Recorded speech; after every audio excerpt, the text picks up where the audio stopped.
நெஞ்சில் அதிகமான சளி இருக்குது, குழந்தைகளுக்கு என்னங்க பண்ணலாம்? சிறந்த ஒரு மருந்து அப்படின்னு பார்த்தோம்னா ஒரு சிரப், ஆடாதோடை மணப்பாகு. இந்த ஆடாதோடை மணப்பாகு பற்றி நிறைய பேர் நீங்கள் கேள்விப்பட்டிருப்பீங்க. ஆடாதோடை நிறைய கசப்பு சுவை இருக்கக்கூடியது. இது கஷாயமாகவும் நமக்கு கிடைக்குது, இல்லை மணப்பாகு மாதிரியும் கிடைக்குது.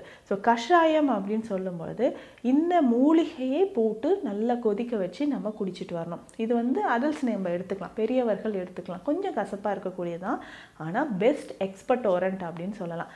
நெஞ்சு பகுதியில் இருக்கக்கூடிய சளியை வெளியேற்றுவதற்கு நமக்கு இது பயன்படுது.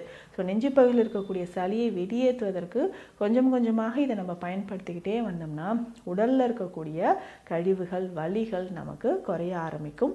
நெஞ்சு பகுதியில் இருக்கக்கூடிய சளிகளும் வெளியேற ஆரம்பிக்கும்.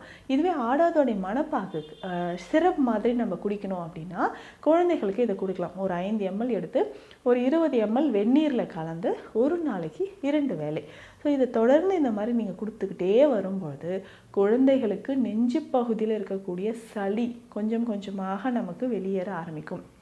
சளி தொந்தரவு நமக்கு வெளியேறணும்னா இந்த ஆடாதோடை மணப்பாகு நீங்கள் பயன்படுத்தலாம். ஸோ தொடர்ந்து ஆடாதோடை மணப்பாகு இல்லை ஆடாதோடை கஷாயமும் நம்ம பயன்படுத்திட்டு வரலாம்.